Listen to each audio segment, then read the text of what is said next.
누가복음 15장에 보면 우리가 잘 아는 세 가지 비유가 나옵니다. 잃어버린 양의 비유, 잃어버린 동전의 비유, 그리고 오늘 우리가 살펴보려고 하는 잃어버린 아들의 비유, 소위 탕자의 비유입니다. 우리가 너무 잘 아는 말씀이에요. 우리의 잘못된 태도 중에 하나는요, 우리가 잘 알고 익숙해지면 가볍게 여기고 소홀히 여기고 함부로 대하기 쉽다는 것입니다. 그러니까 오늘 여러분이 주보를 보면서 말씀 본문과 또 제목을 보면 잘 아는 내용인데, 오늘 스토리가 뻔한데, 여러분 이 말씀은요, 어릴 적부터 신앙생활한 분이라면 수없이 이야기를 통해서 설교를 통해서 들어온 말씀이에요. 너무 잘 알고 있는 말씀이고 익숙해져 있는 말씀입니다.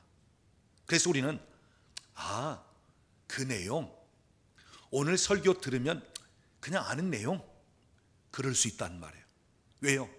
너무 잘 알기 때문에, 익숙해져 있기 때문에. 우리가 사람에 대해서도 마찬가지입니다.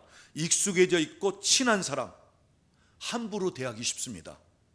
근데 사실 알고 보면 내가 친하고 익숙한 사람에게는 더 아끼고 더 잘할 수 있어야 되거든요. 그런데 그렇지 못하다는 것입니다.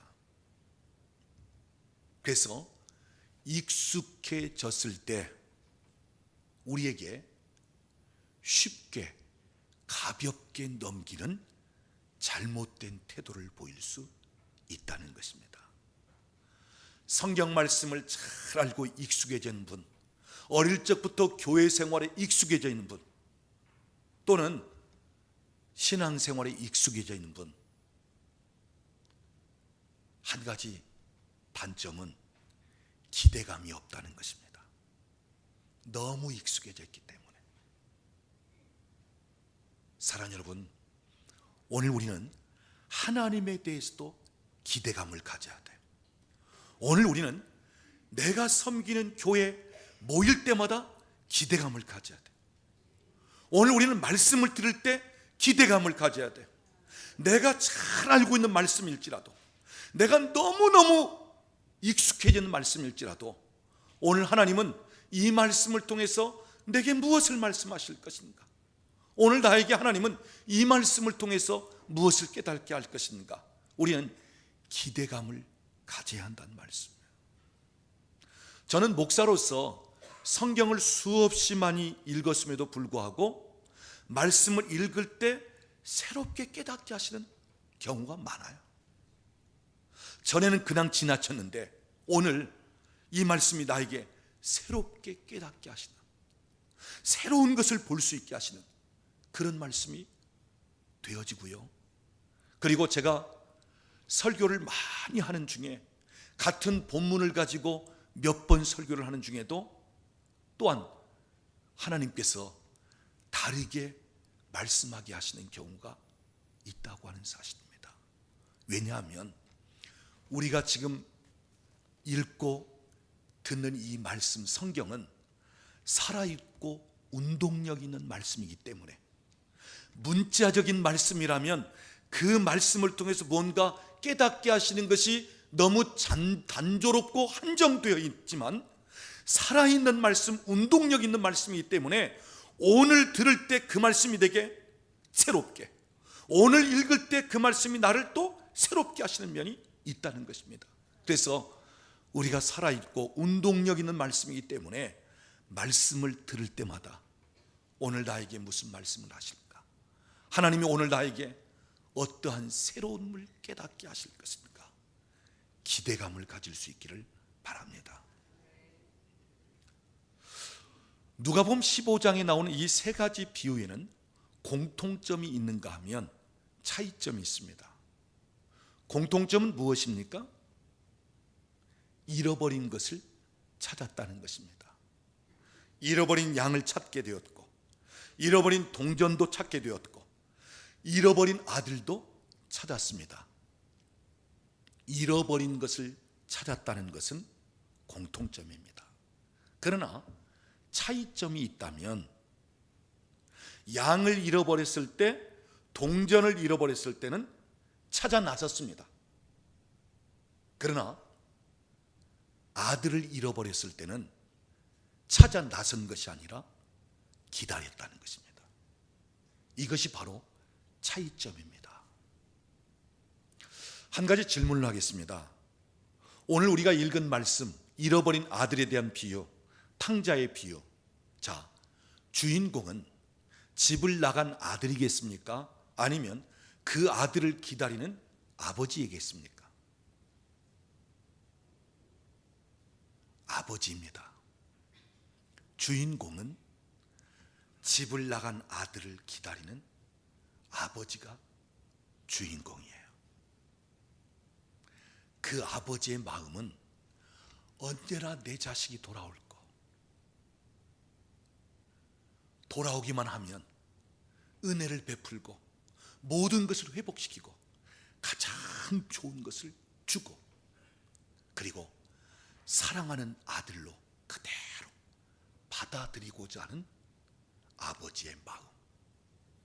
여러분, 오늘 이 마음이 우리 아버지 되신 하나님의 마음입니다.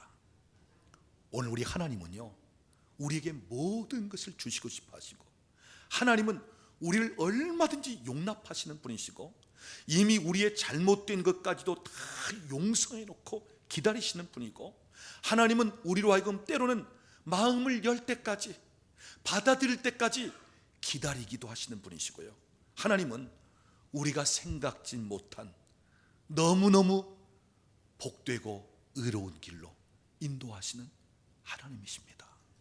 그런데 오늘날 많은 분들이 하나님을 오해한단 말이에요. 하나님의 마음을 잘 모르는 것입니다. 오늘 본문에 이야기하고 있는 이 둘째 아들이 자기 아버지에 대해서 잘 모르는 것처럼, 오늘도 우리가 하나님에 대해서 잘 모르는 경우가 많다는 것입니다. 흔히 많은 분들이 하나님 하면 어떻게 알죠? 벌 주고 책망하고 매 때리고, 그래서 무서운 하나님, 가까이 다가가기엔 너무너무 두려운 하나님으로 생각을 하는 것입니다. 그런데 알고 보면 우리 하나님처럼 좋으신 분 없어요. 우리 하나님처럼 인자하신 분 없고요, 우리 하나님처럼 기다려주시는 분 없고요, 우리 하나님처럼 우리에게 가장 좋은 것을 주시고자 하는 분이 없단 말이에요. 오늘 저와 여러분이 하나님에 대한 개념 다시 한번 새롭게 할 수 있기를 바라고요, 그래서 얼마든지 가서 안길 수 있고, 얼마든지 요청할 수 있고, 얼마든지 함께 할 수 있고, 얼마든지 맡길만 하고, 얼마든지 기대할 수 있는 좋으신 하나님, 좋으신 아버지. 그래서 로마서 8장에 보면 아바, 아버지라.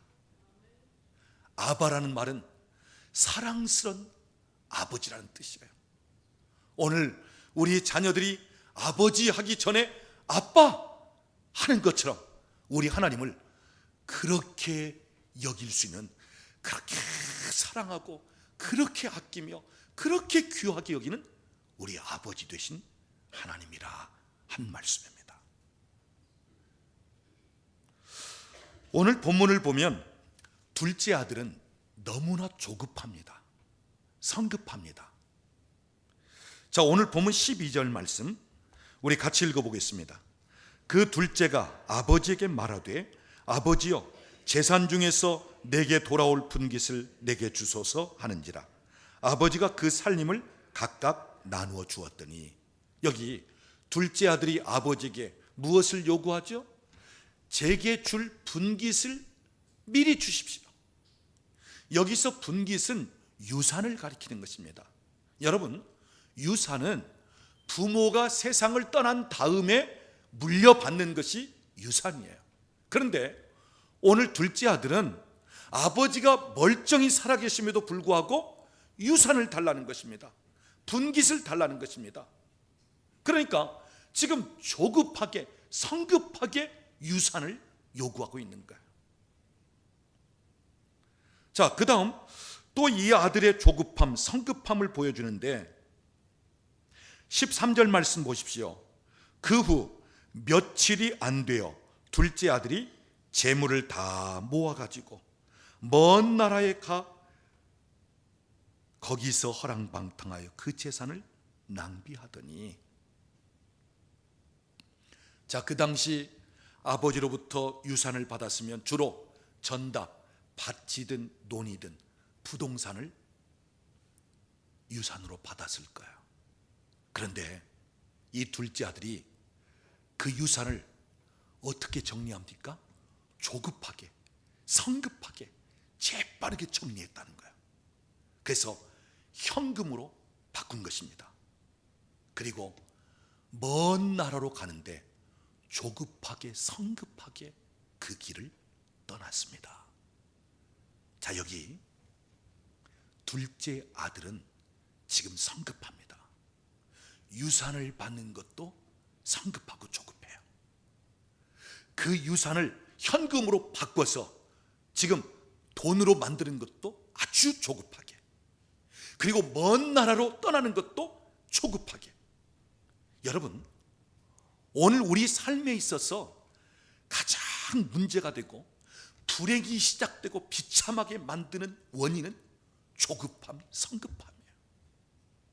오늘 우리가 조급해지기 시작하면요 꼭 실수하고요, 조급하기 시작하면요 꼭 일을 그르치기 쉽고, 그리고 불행의 시작이 될 수 있단 말이에요. 자, 보십시다. 제가 이 성경을 보면서 참 안타까운 것은요, 유산 받는 것도 조급했고 그 재산을 현금으로 바꾸는 것도 조급하게 빨리 바꿨고 먼 나라로 떠나는 것도 빨리 조급하게 떠났는데 그 많은 재산을 허비하는데도 아주 조급하게, 성급하게 허비해버리고 말아. 얼마 못 가서 그냥 허랑방탕하여 다 낭비해버리고 맙니다. 여러분, 조급하게 얻은 것은 조급하게 날아가게끔 돼 있어요. 쉽게 얻은 것은 쉽게 잃어버리게끔 돼 있어요. 내가 수고하지 않고 얻은 것은 그냥 쉽게 잃어버릴 수 있단 말이에요. 그런데 더 안타까운 것은 둘째 아들에게 불행하게 되는 시간도 성급하게 다가왔다는 거예요. 자, 오늘 본문 14절 말씀 보면 다 없앤 후 너무 빠른 시간에 너무 성급하고 조급하게 재산이 다 날아가면서 불행의 시작도 너무 빨리 찾아왔다는 것입니다. 여러분, 돈이 있을 때는 친구들도 많았고요, 돈이 있을 때는 사람도 많이 붙었고요, 돈이 있을 때는 자기가 모든 것도 다 할 수 있고요, 돈이면 최고다, 돈이면 안 되는 것 없다 하면서 즐기면서 살았습니다. 그런데 돈 떨어지고 나니까 불행하기 시작하는 거예요. 친구도 떠납니다. 누구 하나 받아주지 않습니다. 그래서 이 둘째 아들은 흉년까지 겹친 상황에 남의 집 돼지치는 일을 하게 됩니다. 그런데 너무 먹을 것이 없다 보니까 돼지가 먹는 쥐엄 열매, 그것조차도 먹을 수 없는 상황이 되고 맙니다. 그래서 굶어 죽게 될 처지에 이르는 것입니다. 사랑하는 여러분, 기억하십시오. 우리가 돈 따라가면요 행복할 것 같고요, 돈 따라가면 무엇인지 될 것 같은데요, 돈 따라가는 인생은요 결국은 돈 없어지면 불행하고 비참해지는 것입니다. 여러분, 돈은 있다가도 없어요. 또 없다가도 있을 수 있어요. 그래서 이 돈은 우리가 세상 살면서 편하게 쓸 수 있는 것이지, 돈에다가 승부를 걸고 돈이 나를 안정되게 만들고 돈이 나를 행복하게 만드는 것이 아닙니다. 오늘 이 둘째 아들은요, 돈이면 자기 욕구 다 충족되고 돈이면 행복하고 아버지 집안에 있으면 구속받고 그래서 먼 나라에 가면 행복할 줄로 생각했다고요. 그런데 행복은 돈에 있는 것도 아니고요. 행복은 멀리 있는 것이 아닙니다. 진짜 참된 행복은 가까이에 있습니다. 진짜 참된 행복은 내 욕구를 충족시키는 것보다는 내 욕구를 다스리는 것이 행복한 것이고요. 진짜 참된 행복은 눈에 보이는 것보다는 눈에 보이지 않는 것, 육적이고 세상적인 것보다는 하나님을 바라는 가운데 하나님이 내게 주시는 신령한 것, 그것이 나를 행복하게 만들고요. 우리 안에는 영원을 사모하는 욕구가 있고 하나님과의 관계를 맺어야만 하는 이 영적인 공간이 있기 때문에 이것이 채워지지 않고는 아무리 많은 것을 채우고 누린다 할지라도 참된 만족과 참된 행복이 없다고 하는 사실이에요. 자, 오늘 여기 둘째 아들, 조급함, 성급함으로 유산을 미리 받습니다. 그 재산 현금으로 정리합니다. 조급하게 성급하게 먼 나라로 떠납니다.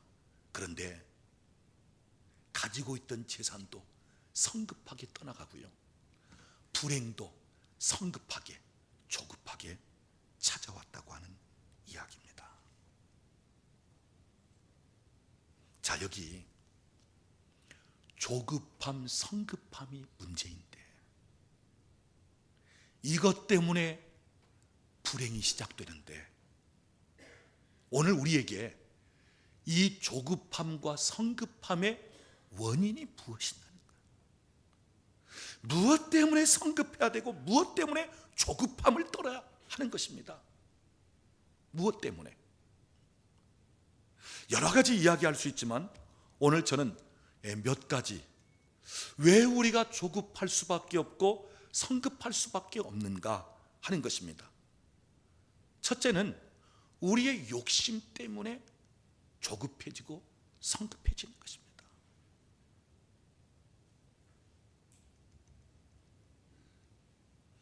내가 무엇에 대한 욕심을 가지면 조급해지는 거야, 성급해지는 거야. 특히 우리 이 욕망을 채우고자 하는 것 또는 쾌락을 누리고자 하는 것에 대해서 아주 조급해지고 성급해지는 거예요. 여러분, 창세기 3장을 보면 하와가 뱀이 유혹하는 소리를 듣고 사탄이 유혹하는 소리를 듣고 네가 그것을 먹으면 눈이 밝아져서 하나님처럼 될 거야 하는 거기에 넘어가 곧바로 선악과를 따먹습니다. 자, 만약에 그 소리를 들었다 할지라도 하루 정도만 여유를 갖고 하루 정도만 시간을 갖고 남편에게 돌아와서 그것을 따먹으면 눈이 밝아져서 하나님처럼 된대, 이런 얘기를 했더라면 아담이 자기 아내 하와를 말렸을 거예요. 조금만 여유를 갖고 시간을 두었으면 선악과를 따먹지 않을 수도 있었을 거예요. 그런데 뱀의 이야기를 듣고 그 선악과를 보니까 더 먹고 싶은 욕심, 더 먹으면서 즐거움을 누리고 싶은 쾌락, 그것 때문에 성급하게 조급하게 선악과를 다 먹은 것입니다. 여러분, 오늘 왜 우리가 조급해지고 성급하냐? 우리 욕심 때문에. 내가 그것을 취하지 못할까는, 내가 그것을 얻지 못할까는 그것 때문에. 여러분, 오늘날 현대인들의 삶은요 자꾸 성급하고 빠르고 조급하게끔 되어 있어요. 마지막 때 흐름이 조급함, 성급함, 빠름입니다. 그래서 다니엘 12장 4절 말씀 보면 마지막 때가 되면 될수록 마지막 때의 특징을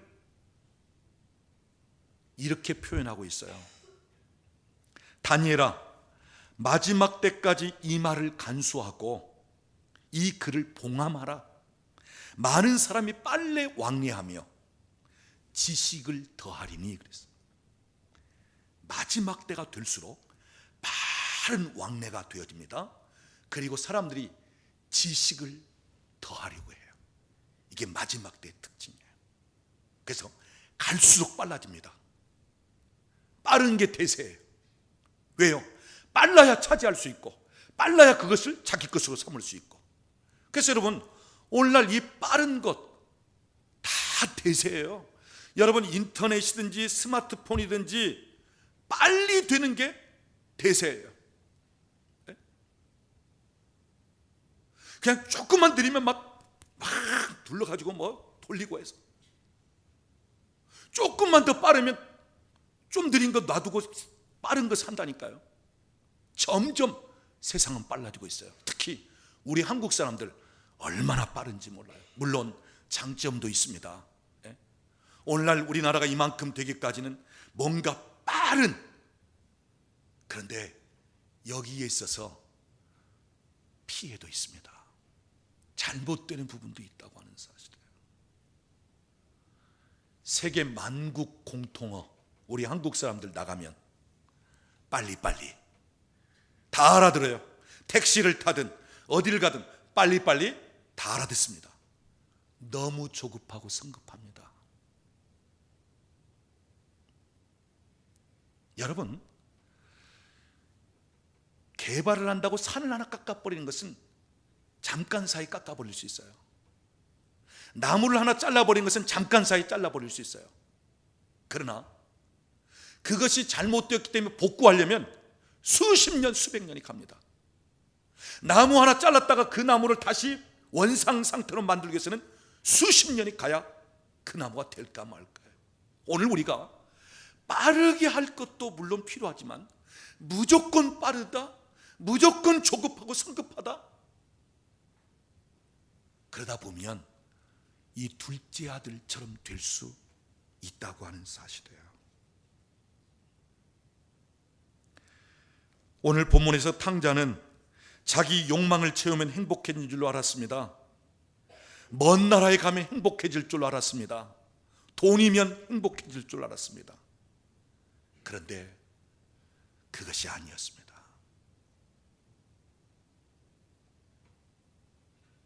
어떤 사람이 아주 빨리 뛰는 것입니다. 랍비가 그 사람에게 묻습니다. 당신은 왜 그렇게 빨리 뛰어갑니까?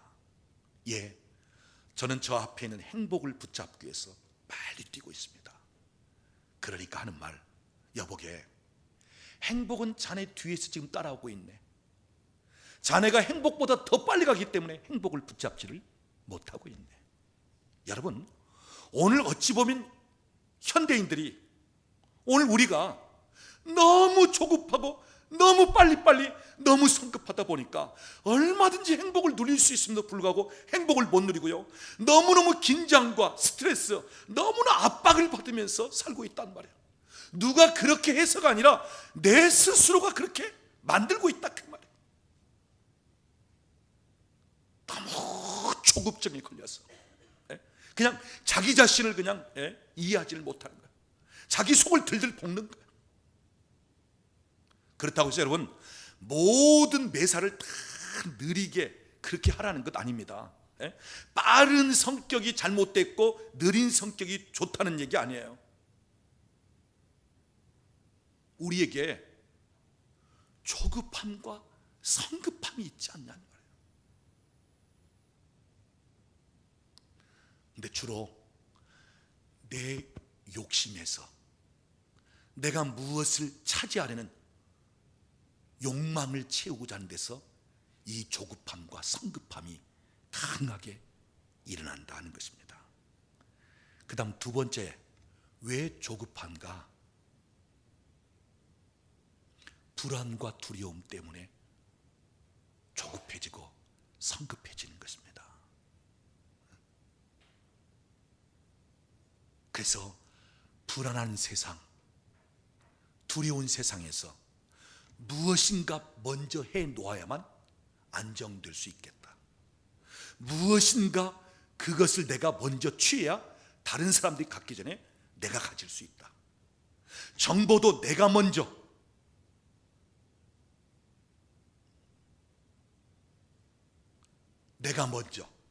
그래야 내가 그것을 취함으로 불안하고 두려워하지 않는 그러한 생각에서. 여러분, 오늘 본문의 둘째 아들은요, 위에 형이 있습니다. 그런데 오늘 이 본문을 보면 두 형제인데, 큰 아들은 아버지의 말씀이라면 그대로 순종하는 충직한 아들이었다면 이 둘째는 좀 그렇지 않은 것 같아요. 모르겠어요. 집집마다 큰 아들은 아주 착하고 성실하고 고지식한 면이 있다면, 둘째 아들은 좀 자기중심적이기도 하고, 둘째 아들은 뭔가 좀 이렇게 머리를 쓰기도 하고 뭐 그런 면이 이 공통적일지 모르는데, 어쨌든 오늘 본문에 보니까 큰 아들은 아버지가 한번 말하면 그대로 순종하면서 아주 충직한 아들이었어요. 그래서 이 큰 아들이 나중에 둘째 아들이 돌아왔다고 아버지가 잔치를 하고 있는 중에 막 불평하듯 하잖아요. 아버지, 나는 아버지의 말씀에서 한 번도 거역한 적이 없거늘 나와 내 친구를 위해서는 염소 새끼 한 마리도 잡은 일이 있습니까? 무슨 얘기예요? 그만큼 아버지 앞에 충직한 큰 아들이었다는 것입니다. 그러니까 둘째가 볼 때는 혹시나 내 아버지가 큰 아들에게만 재산을 다 물려주고 나에게는 물려주는 것이 없지 않을까 하는 불안과 두려움, 혹시나 형이 다 차지해버리지 않을까 하는 불안과 두려움. 그러니까 조급하게 뭔가 받아내야 되고 조급하게 내 것으로 만들어야 되겠다는. 그래서 여러분, 불안과 두려움은 오늘 우리에게 조급함과 성급함을 가져다 주는 거예요. 조급함을 떨지 않으면 다 매진돼 버릴 것 같고, 내가 조급함을 떨지 않으면 사람들이 먼저 다 가져갈 것 같고, 조급함을 떨지 않으면 인생을 살면서 마치 뒤처지는 것 같고, 내가 성급함을 보이지 않으면 내가 사람들 뒤로 밀려나면서 마치 내 인생 실패하는 것처럼. 그래서 오늘날은 너무너무 성급하고 조급하게 돼 있어요. 오늘 여기 계신 여성들, 때때로 집안에서 홈쇼핑 아마 방송 볼 거예요. 그러면 어때요? 자, 5 사이즈 지금 매진됩니다. 지금 300분 이상 지금 들어와 있습니다. 그러면 어때요? 조급해지는 거예요. 성급해지는 거예요. 저거 다 매진되면 어떻게 하지? 그러니까 어때요? 막 누르는 거예요. 내가 느리면 다른 사람이 먼저 취할 텐데, 내가 조급을 떨지 않으면 남들이 먼저 가져갈 거야. 이 생각 때문에, 즉 불안과 두려움 때문에 조급하고 성급하게 돼 있다고 하는 사실입니다. 그래서 세상은 갈수록 빨라집니다. 마치 빠른 자가 승리한 것처럼, 빠른 자가 성공한 것처럼 당연히 여기는 것입니다. 그 다음 왜 조급해하는가? 아버지를 잘 모르거나 신뢰하지 못하기 때문에. 여러분, 오늘 본문에 나오는 둘째 아들은 아버지를 잘 몰랐어요. 오랫동안 한 집안에서 같이 살면서도 아버지의 마음이 어떠한지를 잘 몰랐습니다. 또 아버지를 신뢰하지 못했습니다. 오늘 본문의 아버지는요, 자식이 실패할지라도 다 받아줄 수 있는 아버지고요, 아버지의 것을 다 탕진했을지라도 아버지에게는 더 좋은 것을 주고 싶어하는 아버지고요, 그 아들을 너무너무 귀하게 여기고 사랑하는 아버지인데, 그런데 이 아들은 아버지를 잘 모릅니다. 무엇을 보면 알 수 있어요? 다 실패한 후에, 아버지 재산을 다 잃어버린 후에 이제 아버지 집을 찾아옵니다.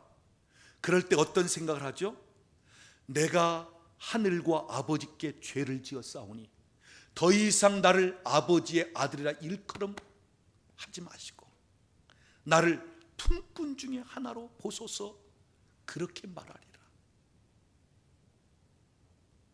그러니까 아버지는 지금 자식이 실패하고 돌아올지라도 너는 여전히 내 아들이야, 여전히 너는 나에게 귀한 아들이야, 너에게 있는 재산 정도 그게 문제가 아니라 너 하나 내게 살아 돌아오는 것만으로도 나는 너를 너무너무 기뻐하고 내가 너에게 모든 좋은 것을 다 줄 수 있고 이미 다 용납하고 은혜 베풀기를 원하고 좋은 것으로 다 주기를 원하는 아버지인데, 이 아들은 내가 아버지께 잘못했으니까, 아버지께 죄를 지었으니까 나는 더 이상 아버지의 아들이 될 수 없다, 품꾼 중에 하나밖에는 안 돼, 이런 생각을 가지고 있었다는 말이에요. 얼마나 자기 아버지와 함께 오래 살고 있으면서도 아버지의 마음을 모르는 아들의 이야기입니까? 아들의 그 표현입니까? 여러분, 하나님 말고 이 세상에 나를 참 사랑하고 나를 위해주고 나를 아껴주고 나를 귀하게 여기고 나를 위해서는 모든 것을 다 줄 수 있는 분이 누가 있어요? 부모입니다. 아비입니다. 하나님 다음에 나를 사랑하고 날 생각하고 나에게 좋은 것을 주고 나를 위해서 가장 좋은 길로 정말 가장 잘 되기를 바라는 사람은 아버지요, 부모입니다.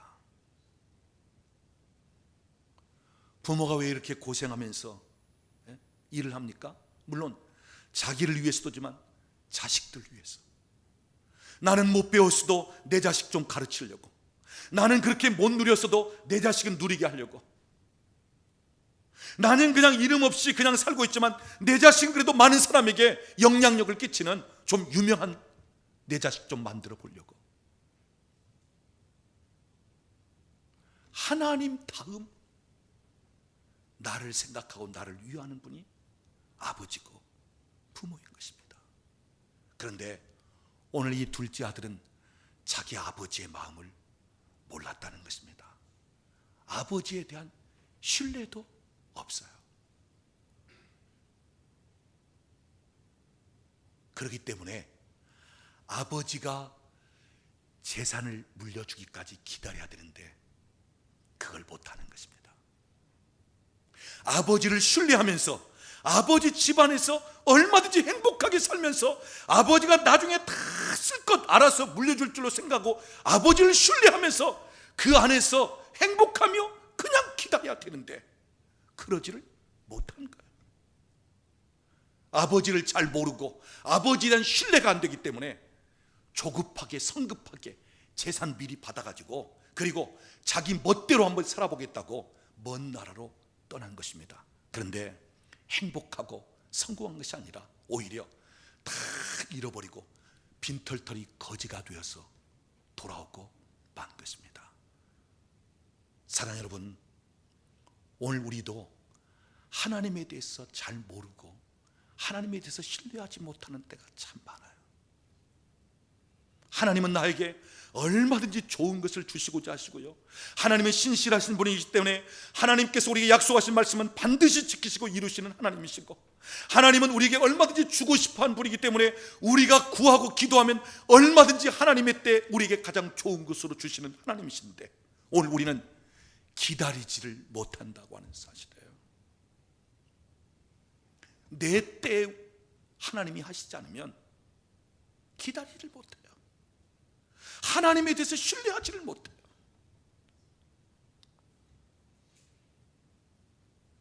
여러분, 우리가 하나님이 나를 향해서 참 놀라운 계획을 갖고 계시고 하나님의 때 하나님께서 우리에게 가장 적합한 것을 하나님이 우리에게 가장 좋은 길로 인도하시고자 할지라도요, 우리가 얼마나 그분을 모르고 그분을 신뢰하지 않기 때문에 그분의 뜻에 따르기보다는 내 생각대로, 내 뜻대로, 내가 원하는 대로, 내 욕망대로 그렇게 결정짓고 그렇게 하는지 아세요?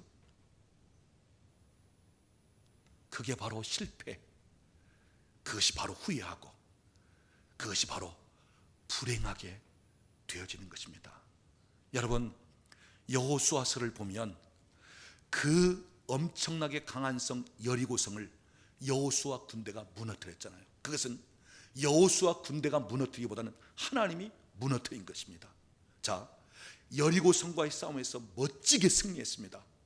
그 다음 아이성과의 싸움입니다. 아이성은 여리고성에 비하면 아무것도 아닙니다. 아주 작은 성입니다.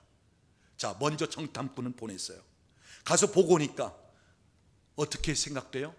여호수아여, 우리 모두가 다 갈 것이 아니라 우리 군대 중에 2-3천 명만 보낼지라도 저 작은 아이성은 우리가 점령할 수 있습니다. 자, 그럴지라도 여호수아가 하나님 앞에 물었어야 돼요. 그럴지라도 기다렸어야 됩니다.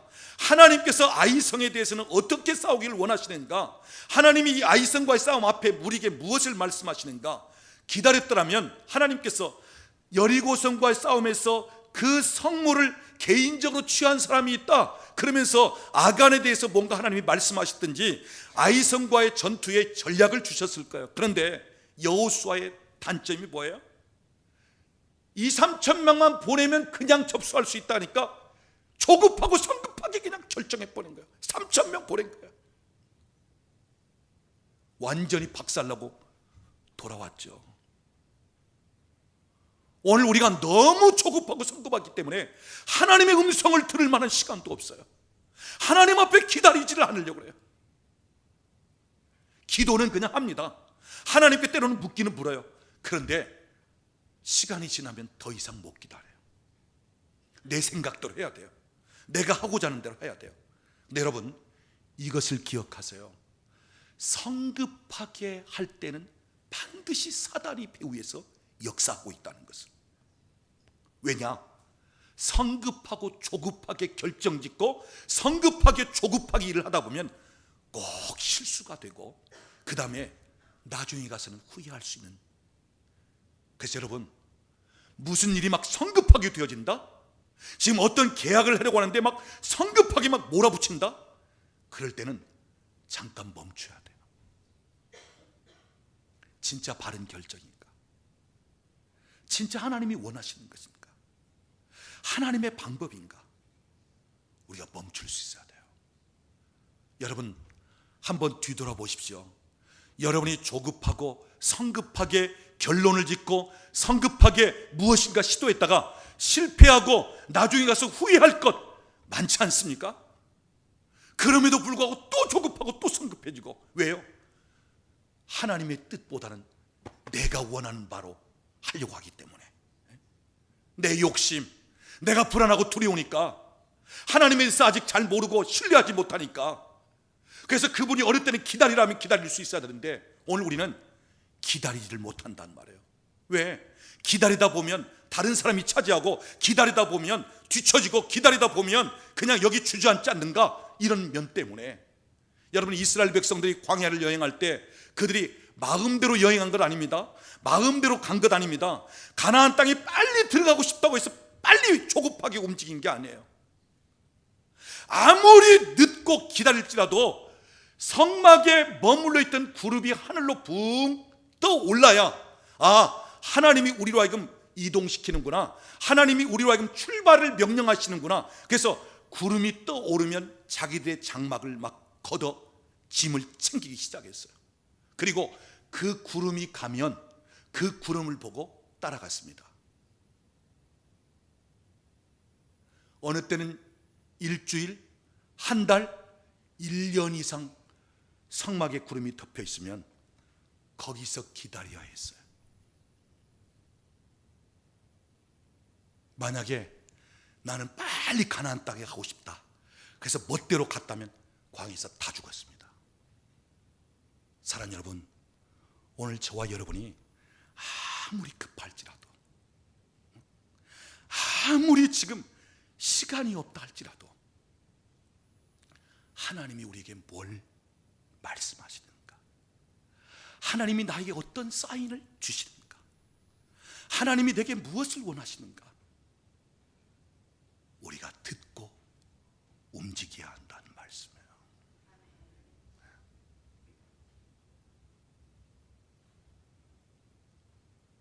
오늘날 세상은, 사탄은 우리를 조급하고 성급하게끔 만듭니다. 그래서 참된 평안도 잃어버리고 여유 있게 하나님과의 만남이든 또는 하나님이 기뻐하시는 일, 이것을 생각할 여유도 주지 않고요,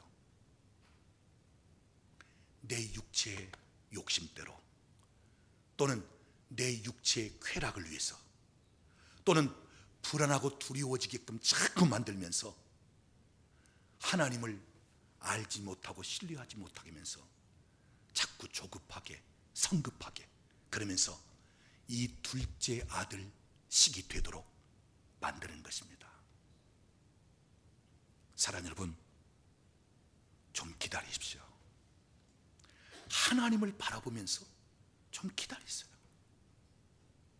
더딘 것 같지만 기다릴 때 하나님이 오히려 더 빠른 길을 열어주시기도 하시고요, 내가 좀 늦은 것 같은데 하나님은 나를 오히려 나중에 보면 더 앞세우기도 하시고요, 진짜 하나님을 알고 하나님을 신뢰한다면 그분의 때, 그분이 일하시고 그분이 앞서가실 수 있도록 우리가 그분께 맡기면서 뒤따라갈 필요성이 있다는 것입니다. 오늘날 현대인들, 특히 그리스도인들은 하나님보다도 빨라, 주님보다도 빨라, 먼저 가는 거예요. 먼저 하나님이 앞서가시면 뒤따라가면 되는데, 그러면 홍해도 갈라지고 요단도 건너게 되고 가나안 땅도 차지하게 되는데, 그런데 먼저 가려고 한다면 하나님보다도 먼저 앞서려고 한다는 말씀이에요. 제가 요즘 읽는 책이 슬로우 처치라고 하는 책이에요. 그 하늘의 시간과 땅의 시간, 이 책들을 제가 좀 읽습니다. 오늘날 너무너무 세상은 빠르게 빨리, 교회 부흥도 빨리, 뭔가도 빨리 다 빨리. 그런데 진짜 평안과 안식은 좀 여유를 가질 때, 그리고 정말 하나님이 이끄시는 가운데는 하나님은 여유 있게, 하나님은 기다리게 하시면서 하나님이 일하시는 분이에요. 오늘 여러분, 우리 생각 속에 너무나 세상적인 개념과 세상적인 시간이 들어와 있어요. 하나님보다도 빠른,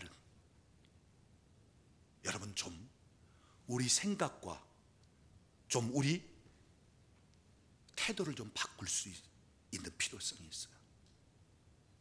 좀 기다리자. 하나님 앞에서 기다리자.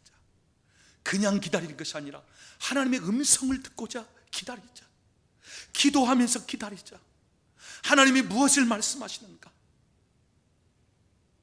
하나님은 나보다 나를 더 잘하시고, 하나님은 나보다 나를 더 사랑하시고, 나보다 나의 장래를 더 놀랍게 준비하고 계시고, 나보다 내가 원하는 것보다 나에게 더 좋은 것을 주시고자 하시는 하나님 되심을 믿고, 오늘 아버지가 둘째 아들이 실패하여 돌아올지라도 이미 용서해 놓고 기다리시는 것처럼, 이미 자기 아들로 다시 회복시킬 것을 결정하고 기다리시는 것처럼, 그 아들을 너무너무 사랑하여 소든 뭐든 다 잡더라도 너무너무 기뻐하면서 너는 내 아들, 내가 귀하게 여기는 아들이라 하면서 기다리시는 아버지의 그 마음을 오늘 우리가 알고, 하나님의 시간까지, 하나님이 하실 때까지 기다릴 줄도 알고 하나님께 더 집중할 수 있는 그러한 은혜가 있기를 바랍니다. 세상은 우리로 하여금 빨리빨리 하도록 부추깁니다. 사탄도 빨리빨리 부추깁니다. 그래서 어떻게 해요? 하나님의 뜻을 놓쳐버리고 하나님을 바라보는 시각도 놓쳐버리고, 그래서 내 욕구, 내가 하고자 하는 대로 하면서 결국은 실패하고 망하는 인생으로 만들기 위해서 그렇게 하는 것입니다. 사랑하는 여러분, 바쁠 때 오히려 걸음을 더 늦추십시오. 분주할 때 오히려 하나님 앞에 앉아있는 시간을 더 가지십시오. 그럴 때 하나님은 우리를 참 놀랍게 인도하시고 하나님께서 원하시는 뜻을 이루실 줄로 믿습니다.